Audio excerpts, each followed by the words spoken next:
This is the network service of the NTA.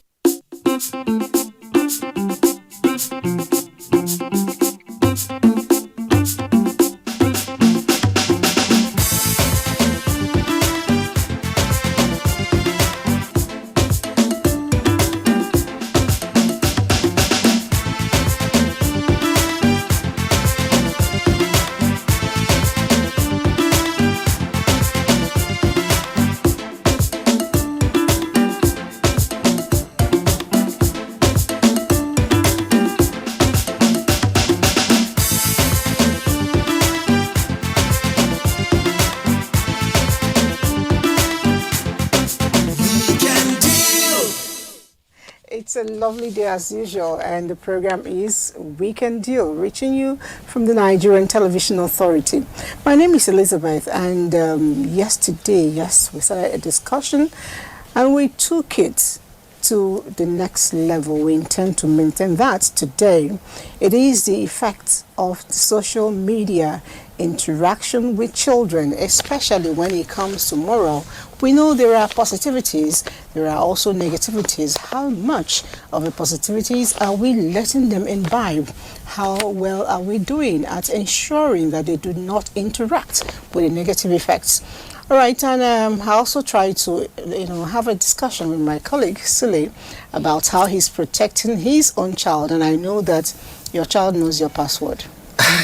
Well, Elizabeth, trust me, it's a totally new experience, and it's something that one has to adapt, into, but very quickly, given the fact that the time is just not waiting for anybody. It's just moving too fast, really, and then if one is not careful, you get caught up, and then you don't set that good example that you should have, in the first place. But let me ask you, what time do you turn off your phone in the night? When I say turn off, you don't need to switch off the phone.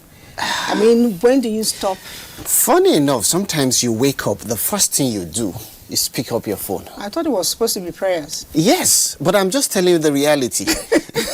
You understand? So even as adults, one needs to really, adjust and set a very good example, which is sometimes can be very difficult. But given the fact that you have somebody looking up to you, you must make that sacrifice and lead a very good example. Yes, exactly what we're going to be talking about today as continuation of what we started yesterday, that is the impact of social media on child's development, and I'm sure we'll have more guests to help put perspective to this issue. It's Weekend Deal, and we're about to launch fully into focus for today. We actually started it yesterday. That's the social media and its influence on children, positive or negative. But the thing is, we all want it to be more on the positive, not the negative. Now, we would like to take a backgrounder immediately. I know Suleiman did a good job on that, and cue ourselves mentally and otherwise into the gist of this morning. Stay. Social media is a rapidly growing aspect of everyday life in the 21st century. More often than not, social media is the first tool we utilize for connection, communication, and information. As global social media presence expands, these virtual communities present benefits and vices that affect one's growth mentally and emotionally. The environment of social media creates both positive and negative experiences for children especially. It can be argued that the positives far outweigh the negatives. As expected, parents want the absolute best for their children and are always on the lookout to protect them from the worst. With social media, a parent can only go so far. Sometimes, before they know what is happening with their child online, the damages have been done. Although there are some positive effects that comes with social media, like learning technological skills, communication skills, and building friendship, but most often the damages done by the negative influence may have more lasting impact, as these children create their identity based on learning by observing, imitating, and mimicking certain behaviors in order to fit into the social media society. The 2020 Child Online Safety Index report revealed that the Nigerian child on the average can amass screen time for lengths of up to 3 hours per day and 10 hours or more in extreme cases, a classical example of addiction. In another survey carried out by the Nigerian Communications Commission, it uncovered that 85% of the urban children and teens between the ages of 11 and 16 browse and chat on social networking sites every day, but only 20% do so in the rural areas. There is no doubting the fact that Nigerian children's access to technology devices and the internet will continue to increase, but so too will the risks. However, the vulnerability is not because of the expansion of access, but from the unawareness of the possible risks and the apparent lack of safeguards in place. Our society today is heavily influenced by the digital world, as research showed more than 3.96 billion people use social media. Parents still have a key role in shaping their children's social development, as early monitoring and mentoring could be vital in ensuring good usage of social media to impact more positive traits in children. Stay with us on Weekend Deal to further explore the influence of social media on children. Well, the concern, why this is so much of a concern for us, is the fact that yes, we know that we have, a lot of positives coming out from social media engagement, but those negative impacts, the impression it leaves behind after, a child must have, fallen victim to some of this, and that's what we're really, really concerned about, because it can affect, the development of that particular child and can have a lasting impact on them. So it's something that we must, sustain a conversation around, so that we get it right and strike that balance that we need to move this, society forward. Now, still talking about the impacts of, technology, if you like, the social media on children, let's take another report, this time around from NTA TV, and to further explore. So when we come back, we get to meet our guest. Social media tools and applications are highly and commonly used all around the world by people of all ages in order to express themselves and connect with people. One major thing that social media is used for is for communication, for interaction, for sharing of content. For instance, in Nigeria we have this WhatsApp that is very common.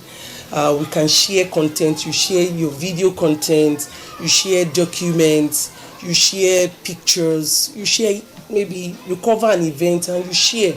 We can learn things there. A lot of children were learning with YouTube. Go look for a video that can teach you anything. How to make hair, how to learn programming, how to sew, how to, do video editing. So YouTube is actually a very wonderful tool for children where they can learn things. Children are not excluded from the use of various social media platforms. All of these can be viewed from the term e-learning platform, which is defined as a new kind of classroom made popular during the COVID-19 pandemic era. Learning and knowledge acquisition has been enhanced through the societal advancement of social media. During this period, it was a very critical time where children, irrespective of the situation, they still need to continue to learn. It might interest you to know that children have used some social media applications for technological advancements. For instance, coding and robotics are trending in schools' curriculum today, and these enable children to build robots and machines. Well, social media has been very impactful in the life of children. Basically, they've been able to, learn a lot of things, like this coding. I think coding is the in thing now, and a lot of children have been able to, learn a lot. Most of our children are now tech savvy, because if you looking at a child that has never handled technology before, if you give the child a phone, he or she has a way of maneuvering through it. So it has helped them in diverse ways. Like they now learn coding on social media. There are tons and tons of information available through the platform of social media. So that means that we have a lot of good information there and also a lot of bad information. You see a lot of applications free that children can make use of to enhance their coding skill. And for us here is something very, very major for us that is cool. And we've been able to raise tech geniuses and they are doing very well. As we appreciate social media and the advancement of learning, let us also be mindful of its downsides. The place of parents is very, very key when it comes to the impact of social media on children and the use of gadgets, especially the use of internet to children. There are some app that does not need that is not internet enabled, that does not need required internet for the application to work. Has it done more of good? I would say yes, but has it also done harm? Yes. So it has its advantages, all those things I've talked about, but also has its disadvantages. Now there's a new addiction, it's called social media addiction, where people spend more time on social media. And once they're spending more time on any particular thing, it means something is suffering. It could be their studies, it could even be friends. So you're now having social media friends that are not, I don't want to say they're not real, but they're not as real as your friends next to you. It is pertinent for parents and caregivers to guide their children on the activities of social media and also to sensitize them on the use of it for good. Okay, social media. I like what the last lady said. She said you have more friends who are, she didn't want to say not real, but I actually think that a lot of them are not real. You know, you should actually treasure people around you because those are your real friends. Those are the people that will give you the succor you need when the time comes. And speaking about social media, I also want to add mainstream media and their effects. I have a guest, or we have a guest in the studio who is very well known in this industry, and of course he is at the apex of authority when it comes to the mainstream media. He is the Director General of Voice of Nigeria in the person of Mr. Osita Okechukwu. Thank you for coming on the show. Good morning, Nigeria. As usual, with your lovely contributions. Now, I'd like to start by asking, you were there at a decision-making level for a lot of us, you know, in the media. How do we, or is it even possible to begin to, you know, try to checkmate a lot of things happening on the social media and the mainstream media as well? Because I listen to radio, I watch television. A lot of things I don't like still spring up from there. Kudos to NTA. A lot of censorship happens around here on the positive. But some other people do not check what they churn out, and these things are listened to, watched by the young generation. How do we go about that? Like every other discovery on earth, there are the pluses and the minuses throughout history. And social media cannot be an exception. But as you said, there is censorship in-house by even the media, the YouTube, the Facebook, the WhatsApp.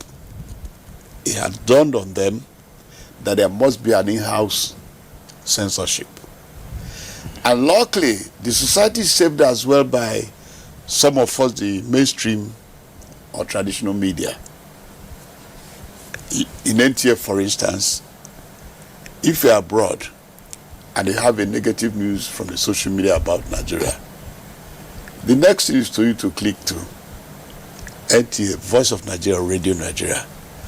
Because what it dawns on you is that you know that the anchorman in Voice of Nigeria has a gatekeeper, that he cannot tell the outside world what is not sure falsehood or fake news. So even the listener himself is compelled to do a cross-check. If I enter here now and tell you one story, that look at what happened in Dara yesterday. If you do not believe, you say, okay, let me wait for the news clips from the mainstream media. So it becomes our own duty to tell the story the way it is, Because we're not trying to tell anybody any different story about what happened in Nigeria. We're telling you exactly what happened. For those, even before the advent of social media, don't forget there's what is called yellow journalism or sensationalism. That is to say, to attract attention, to get more audience that you're entitled to. Mm-hmm. Even in the village cycle, there's a lady that when he comes into your compound and tells her story before she leaves, one of that woman might whisper to the other, said she's a gossiper. Say what? Say she's a gossip.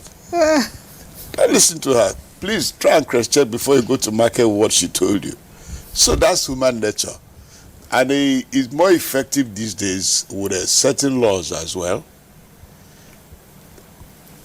Social media regulations. But as they said, we cannot throw away the baby with the bathwater. The major gains made by social media cannot be wished away. Well, the challenge has actually been the negative. Yes, it's minimal compared to the positives, but the impression, the impact it leaves behind, that's the worrying part of it. And you mentioned regulation. Why is it so difficult to regulate the activities of social media? Well, you say these technologies, the founders actually find a way to regulate internally by the way of stepping down a post and all of that. But one thing with social media is, once you post something, you have posted that forever. Somebody will have it. It should be shared and all of that. How can we really regulate the activities of social media to ensure that they are, put well in a balanced situation or well checked? As I said before, since they do not have gatekeepers, that is to say the anchor person or the editor-in-chief or the director-general, who might go through the scroll and say, gentlemen, please, we're in doubt. Because the dictum or maxim in our profession is that if you're in doubt, leave out. The social media doesn't have that. I agree with you. But it has other side that could be checked with time by those. Because if you know, for instance, that you're a blogger, and suddenly you find out that your audience is declining, because the audience you have is what promotes your advertisement. So when you discover that your audience is declining, it becomes incumbent on you to do an in-house cleaning. It happens. And also, I keep on also saying that for some of us who are in government, the issue is this. If there's any negative story you have on your own side, please find a way.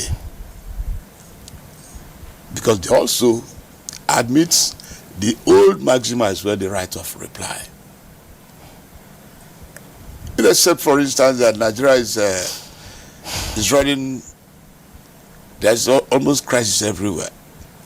And that is not exactly the same. It is incumbent on us Nigerians who are patriots just to post back. It mustn't be in government to defend your country. You post back, yes, there's crisis somewhere, but it's not everywhere. You are doing that because the man who is managing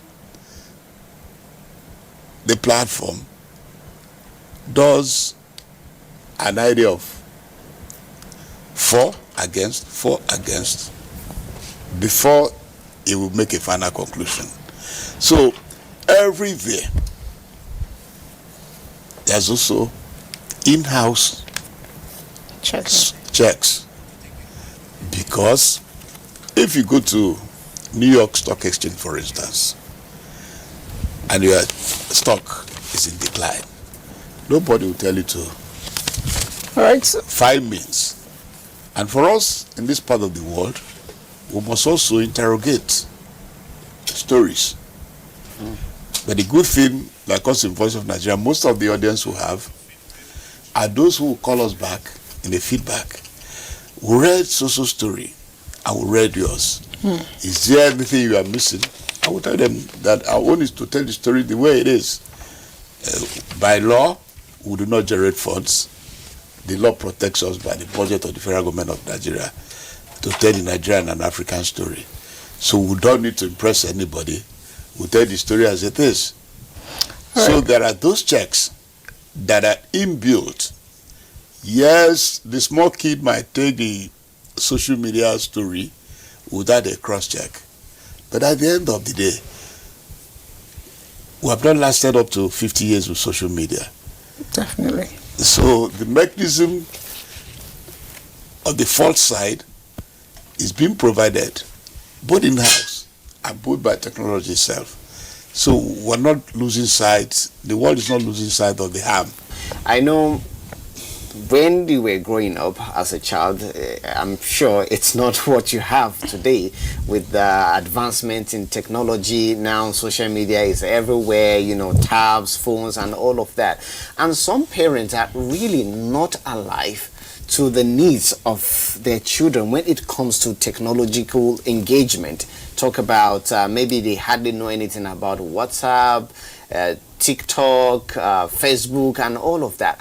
How can those parents begin to participate rather or engage their words when it comes to having conversation about their engagement on social media? I think you're very correct. Parents have a big role to play in molding the character of the kids. You talked of what I was growing up. My father was a bicycle repairer. He had a gramophone. It's only played on Sundays about 3 o'clock, and we all gather together and be dancing. 5 o'clock, he switches off. And I remember when he bought the first set of a television, it was only NTA. By news 9 o'clock, he would tune it up. Everybody would be in our house. After which he switches off. So parents have a lot to do. Have a lot in the sense that we also need to do something in Nigeria. Please take the other person's child as your child. Definitely. Because if you allow the child to become a bandit, you might also be the victim. So I think what we are failing to do in the country, which we need to revive, is to internalize that your child is my child. If you see him misbehaving, it mustn't be that parent that will scold the child. If you see him misbehaving outside, you call him to order. You call him and you tell him that what he's doing will not even be favorable to him in future. And that you are advising as an elder, you are not the particular parent or biological parent. But it becomes incumbent on us to add in molding the next child. Because you are saying if the parents are not savvy, and you see the child in your school spending much of the hours on the other negative side of the social media without attending to his study, it becomes incumbent on you to call his attention. It mustn't be a teacher to do so, because you've noticed that the child is going astray. The society is ours. If the child becomes a good child, it's the child of the country and of humanity. So, but a lot of people now say, no, I can't scold the child because it's not my child. The parent might be angry. The parent is angry. You tell your neighbor that, please, I'm doing this for the sake of humanity, for the sake of our own society. So, let us not be so individualistic of ownership of our children. I think that's the mistake we're making these days. I remember one time, I don't know what I did. One man, he beat hell out of me. And my father said, when I cried to my father said, what did you do? Not why did he beat you, but what did you do? What did I do? Okay. And when I explained, my father said he's not going to touch the man, that the man did well, that he could have beaten me more if he was at the spot. But today, you beat a kid, the next time they're in your house. So please, let's avoid that. It's not your kid. Some of us have benefited from those who are not our parents. In the trajectory of life, when you look backwards, you see that your benefactors are not your parents. Yet, primarily, they are. No. But you could see that you benefited from a lot of Nigerians outside even your ethnic stock or your religious stock. So we must broaden our base to advance this our God-given country. You know, you're very right, because growing up, we had a lot of, nicknames we had for aunties and uncles, because this one will always, if you're chewing chewing gum, he's going to call you prostitute, because only prostitutes chew chewing gum on the road, so you conform. So we call him anti-prostitute, but that's behind him, behind the person's back, because it will always give you, either pinch your ear or give you a conk on the head if he finds you doing that. But that's actually what helped us be who we are. But then I want to look at this issue of parents giving, I don't know whether we want to call it democratic system of government in our homes. We give our children too much room. You know, we don't get to relate as much. They have friends, their friends come for sleepover, you don't find out what they're doing in the room, but they're actually doing silly things in the room and posting them. How should parents begin to, should there even be rules as to when to switch off and when to put on phone in the house? Those rules are very essential. They might say no, but at the end of the day, there will be a feedback time for the child to say that my father or my mother said this. We must repeatedly. Don't get discouraged. It's just like the imam at the mosque or the reverend father at the church. The Quran is repeating, it's not a new verse. But he keep on repeating the verse because it's very essential for the conduct of humanity. The Reverend Father repeating the same verse in the Bible. He didn't write it, but he keep on repeating it. So just parents must keep on drumming at their kids. And their neighbors' kids as well, as I said. Please don't make it particular that it's only your kids you should be interested in how they grow up. Broaden your base. Broaden your base for the sake of humanity, for the sake of our dear country. A lot of parents and individuals, one way or the other, do not care about the other neighbor and how they are doing. Please, is important. Okay. Very important and key. And when you were, drawing that example of having friends together, I know that, children have this influence from their friends and peer groups. Sometimes peer pressure sets in because you see a child A does this, a child B does this, you also want to do something similar to that, and one way or the other, consciously or unconsciously, you begin to engage in actions that will eventually be inimical to your growth and development as a child. Now, peer pressure is another issue that we have to look at when we talk about the social media influence on children. So this next report is coming from Abuja. But before we take that, let's just keep what you were just saying. I was listening to two young women. They didn't know I was hearing them. One said, was talking about her cousin, said she did some kind of dance and put it on, is it TikTok or, I don't know, status or whatever, so they were condemning that kind of dance. I was wrong. It was shocking to me because the second person said, why is she doing this? What is her parent? What's her mom particularly doing about it?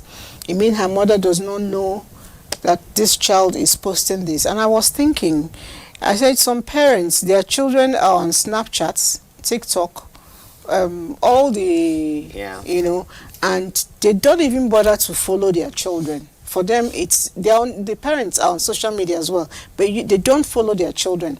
I mean, if there's anything one should do, the first people you should follow are your children, so you can know what they are doing. You may not comment, but you just see what they are doing. But then, let's go to Abuja, like you said. Audience within a short period of time, not limited by geographical barriers. The phenomenon resulted in global village. Low and cheap cost of production. It requires no professional skill, order, or guiding principles as obtained in radio and TV broadcast productions. It is of advantage to the young and old, men and women in all concerned. These gamut of concerns share views and ideas beneficial to overall development. However, the overriding factors, sharp practices, lack of respect for moral and psychological well-being are prominent features. Worst hit by these negativities are young people, especially underage children who are inexperienced about societal ills.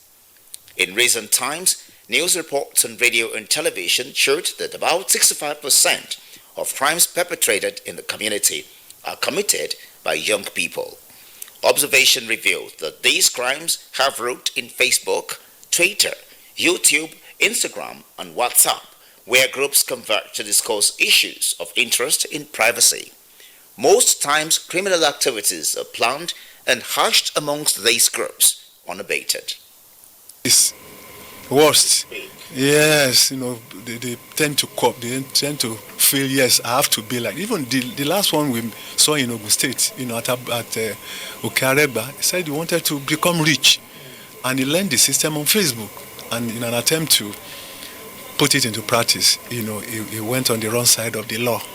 So parental control, very, very important. We need moral rearmament in our homes. PMB, when he was here in 1984, discipline, and at different war against indiscipline at different levels and all that. So I think we have to go, through that route again, so that from homes to schools, to different societies, I think we can go back to that. Unlike radio and TV broadcasts, gory sites and pornography are displayed on social media without control or restraints. Children exposed to these social vices fall victims to practice. Is there any ways governments and authorities in countries and communities the world over can control the arbitrary use of the social media as is done in radio and TV broadcast productions? Those socialist countries, they don't allow it. Saudi Arabia in particular. I mean, there are some apps they don't allow in their country. In their different countries, they don't allow it. I mean, it's either they take it off physically or they tell the platform providers, we don't want this. In fact, some have gone to the extent of even producing their own apps that suits their sensitivities and sensibilities, what is good for their own people. That is using force. But some others too will go through the platform providers to say, okay, you cannot, this is what we don't want, this is what we want. Nigeria did it, with Twitter. In the final analysis, the federal government of Nigeria did the right thing. They got what they wanted. One, that Twitter should have a presence in Nigeria. They should register with the Corporate Affairs Commission. They should have a representative in this country as they have in Ghana. Then they should pay tax to the federal government. As questions and imaginations soar on the downside of social media on children, one wonders if these adverse effects could ever come to an end. Okay, it's still the effects of social media on the young minds, and I want to extend it even the adults, because a lot of us get influenced by what we see and hear. That's generally human being. And we still have the Director Voice of Nigeria, Director General Voice of Nigeria, in the person of Mr. Osita Okechukwu, still with us. So we just heard a bit of that, and earlier on you also talked about how to mitigate this by censorship. Now I want to still drag it down to parents, parenting. How can, especially children that are growing and out, policies are given by schools, policies are given by offices and all of that. At the end of the day, the children still break them. The parents are, spoken to, they get angry. What's your own advice to parents to ensure that their children, told the right way, and then all the positive things you can get from the social media? All the scriptures are read. Maintain their parents are the guardian of their children. And parents cannot waver, because your kids listen to you more than they listen to your neighbor. Yes, you might not be in a position to scroll all they are doing, but once in a while, she's handling a handset, taking some hours. You say, can I see what you're looking into?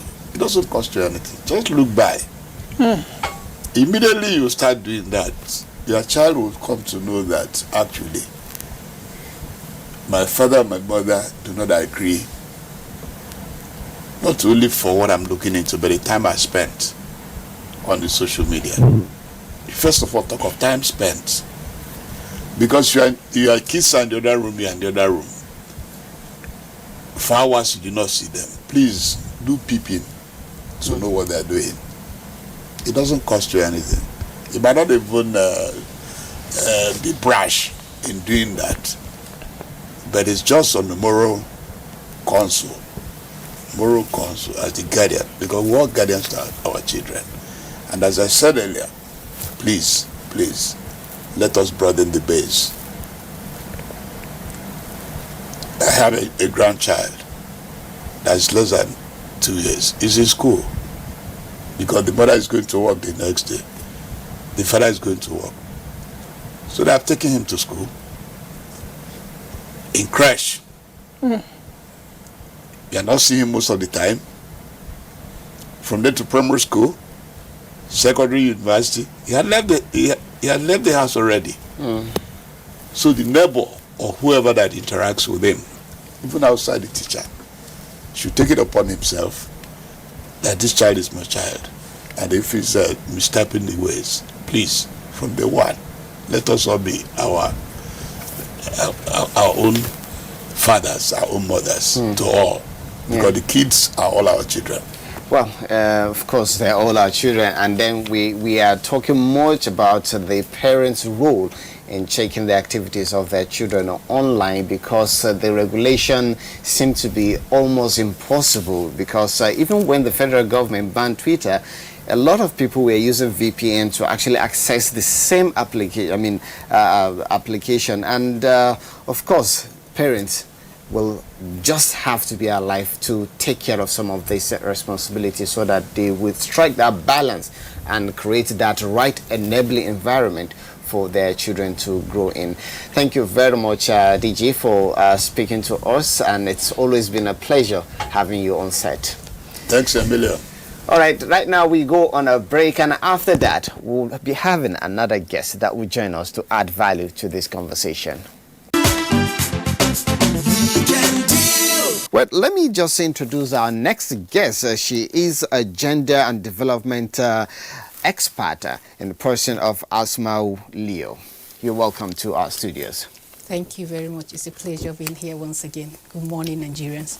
Now, I know you are very passionate when it comes to gender issues, and according to some statistics, that yes, we have a good number of teens who are engaging the social media platforms. But when you talk about the negatives, the victims always are, the victims cut across the children and women, the girls, they suffer more from the ills that I experience in the social media. Well, it all boils down to our value system and the cultural norms we grew up all to find ourselves. The girl child has been socialized to always feel either inferior to the boy, and women feel inferior to men. This is not something that just appeared from the blues. It's something that we were taught.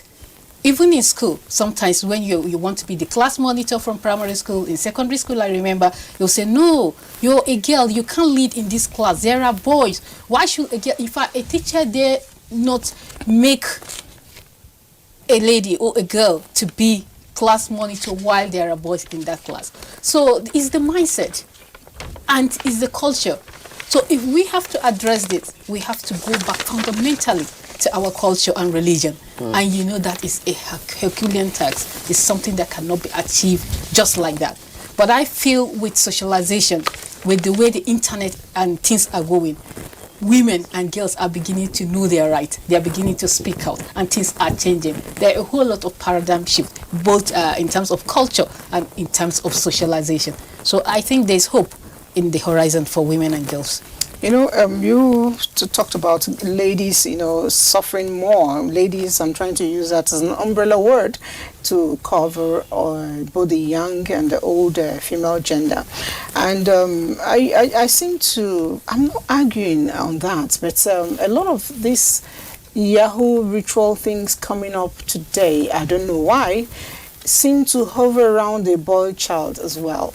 At first, when we hear ritualists, Yahoo Plus, we look at people at least above 20-something, 30-something. Now it's going down to 14, 11-year-old. Oh my gosh. And I know most of these things are things they saw on the social media. What's your take on that? Well, at the end of the day, let's look at it. Who are the victims? The society is the victim. And then if you look at it, who are those that created this problem? It's the society that has created the problem. When you were growing up, when wealth were not flaunt on social media, when parties were not thrown, men don't come out or people don't come out to spray monies that you think is just a sheet of paper or tissue paper.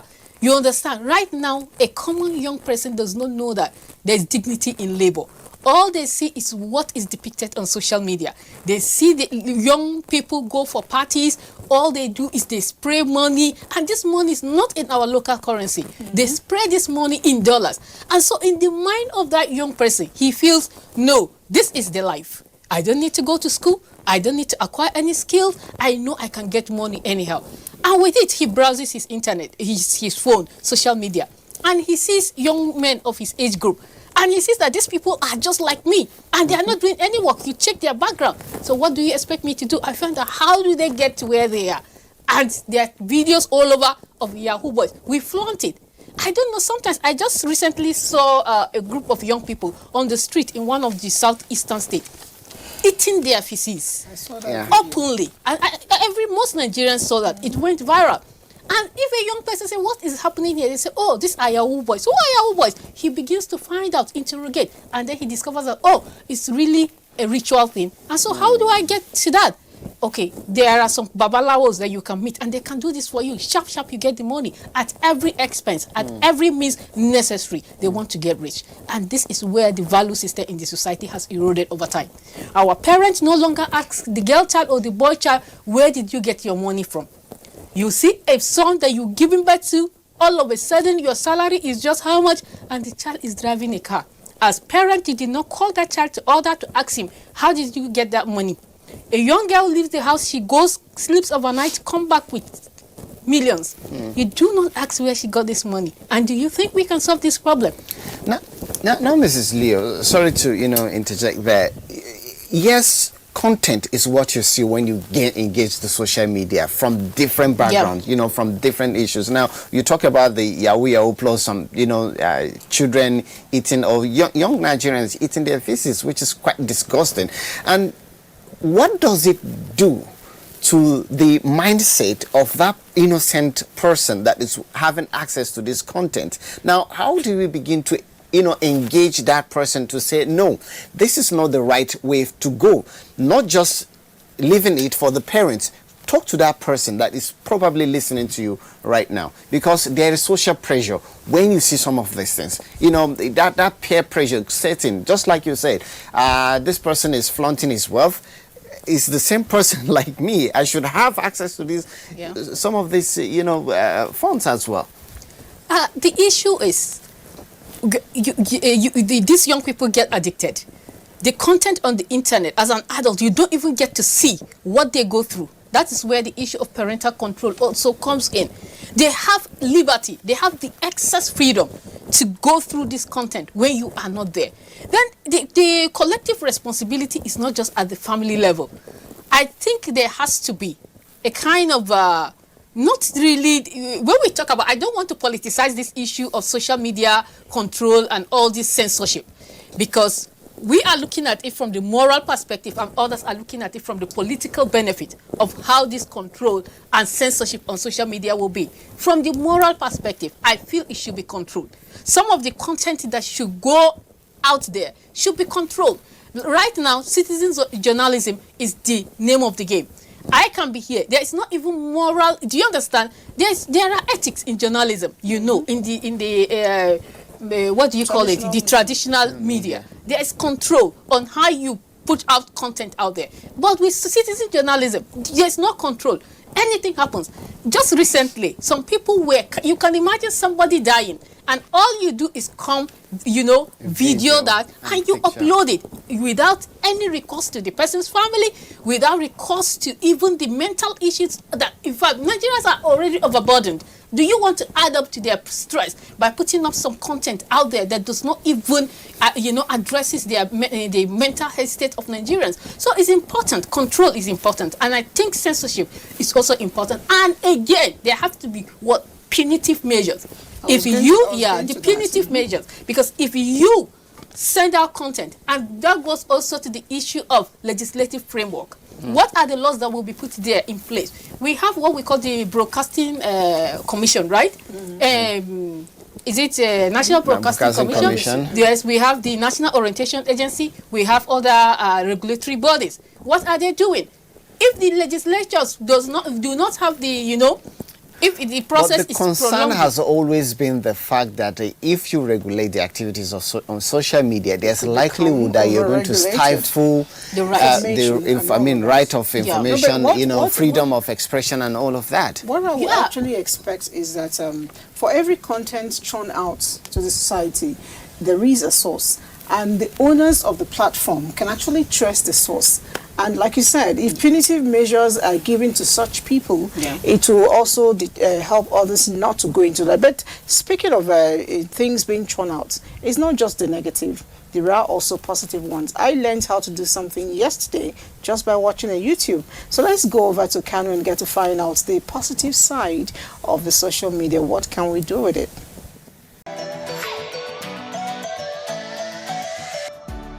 The emergence of social media platforms has opened a new dimension in all aspects of people's life. In research and information sharing, social media facilitate a lot, thereby making life easier for everyone.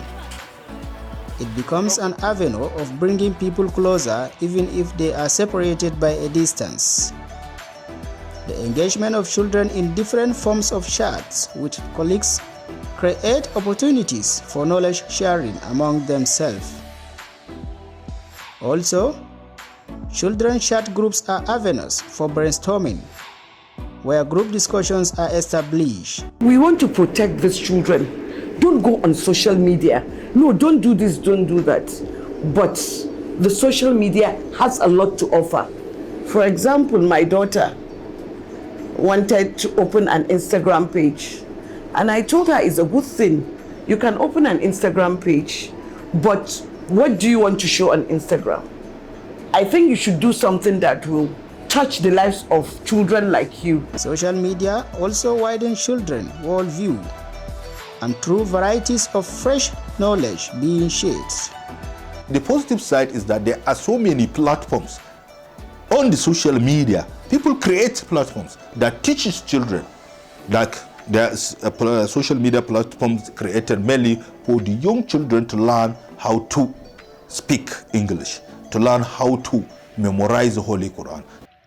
To benefit greatly with the social media, children must be guided and monitored so as to prevent them engaging into overwhelming disadvantages therein. And for children that are very young, the parents should really watch over. Because you find out that parents giving 10-year-olds smartphones, smart expensive phones, those children are so young, their brains cannot process some things, and they leave them on their own to watch. You have to watch your children, what they see or what they watch on internet, and by the time it is 9 o'clock in the evening, everybody should go to NTA News with his family to see the news, what is happening in the country, and each child should drop his phone with the parents. As part of measures to control the effectiveness of social media on children, parents are to carefully monitor and engage their children on a particular site to be visited from time to time, as well as ensuring awareness about the impact of both positive and negative of using social media. The government can create awareness. They can bring experts to talk to children, seminars, workshops, educate parents, educate teachers, educate communities. It's helped me as a student because when I see a post of abacus, I like it. It's so interesting and it's so amazing. Let's say you have been given an assignment in school and you're having challenges in it, you can search social media in order to get more insight about the topic and understand it better. Parents have a lot to do in controlling the social media activities of their children, or else the children will grow up, mentally not ready to learn anything. Be their parents, because there is positive and negative side. So don't tell them this is bad, but tell them the positive side. Try to be with them, engage them. Some experts suggest that government policies and intervention help greatly to avert children into devilish acts. The government has the power to do and undo. And if they block such sites, it will help so that children cannot have access to every site they feel like having access to. I think apart from parents and the society, then the government has a responsibility also, because some of the governments we have seen in like in Saudi, like in Dubai, there are some social media platforms that are not working there. All right, it's still the effects of social media on the children, of course, on the adults, you and I as well. And we still have our expert here on gender and development issues with us in the person of Mrs. Asmao Liu. And while that was going on, I know we talked a lot about parental guide and all of that. You want to share some of those experiences with us? Yeah, a whole lot is going on. Parents are becoming overstretched. They feel because of westernization, their children are no longer paying attention to their, advice or maybe directives like it used to. When we were growing up, you dare not say a thing when your mother is there. You dare not confront them. But as it is these days, when a child, especially on social media, you get to ask them, or when you follow them either on Twitter and you see some of the content sent out there and you feel it's not comfortable for especially your family, what it represents, because we have an image to protect as a family. And when you ask, say, oh, mommy, we are adults now. We have our rights. You cannot come and be, stalking on us and things like that. It's left for us parents to tell them the truth. We are Africans and we have respect for elders. Not just that, we have been brought up in a way, in a cultural way, in a certain way, expected norms, the way we are supposed to behave. And so I don't know how other parents, groom their children. I hear recently of parents even confronting teachers in school. That why should you punish my child? If a child does wrong, the child should be punished. Not just from the home, but even in school, in the society, in the community. A child is everybody's child, no matter how old a child is. Everybody out there is a product of a family. And if you don't want your child to behave in a certain way, don't allow another person's child to be behaving anyhow where you are. There are times I have been insulted by certain children who lack home training. Seriously. I call, certain girls the way they behave. I say, come, young woman, do you know you're beautiful? Why are you behaving like this? Talk, you talk loud, you insult. There was this case in question when I went to the bank.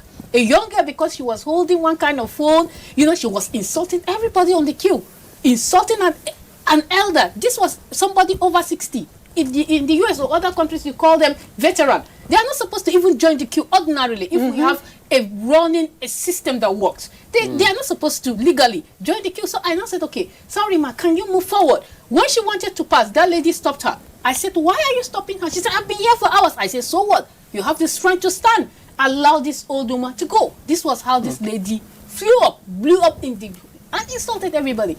And what is that supposed to mean? Because she has maybe seen in the social media how people behave without control. And there's somebody just messaged in that she's from, her name is Evangelist Uche Chuku. She said, even my first daughter of 20 years, in her third year in the university, she's seen me as her enemy because I am advising her on how she's dressed, on how she sees others' lifestyle and dress like them. That is the peer influence. Yeah. Because I remember sometimes I have discussion with my son. He said, Mom, in school some guys think I'm not cool. I said, what do you understand by being cool?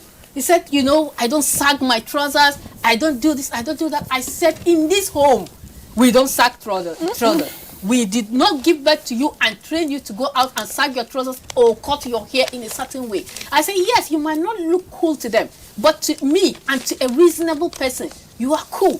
So don't allow them influence you. That is the issue of peer pressure. When you don't dress a certain way to conform to their ways of life, they segregate you, they discriminate against you. And because you want to fit in. Do you understand? Because there is this thing of not wanting to miss out. So you always want to please your peer groups so that you can align at the detriment of your upbringing. Well, balance is key. It's moderation is key in everything we do. Thank you very much, Mrs. Asma Leo, for sharing your thought with us. We certainly love to have you on the show again. That's why we call a day for today on the show. Weekend Deal has been stressing on the need for us to be the gatekeepers of what we do, and what our children also do on the social media is imperative, because as you lay your bed, so you lie on it. If you want your children to be the best tomorrow, focus them on the positive side of the social media, not negative. And whatever it takes, never feel your children are too big for you or too much for you. You must always be in control. That's why you're a parent. Suleiman. Healthy use of social media, that's what should be encouraged. Yes. Bye. All right, I'll see you again next week. Please, whatever you do, send us a message.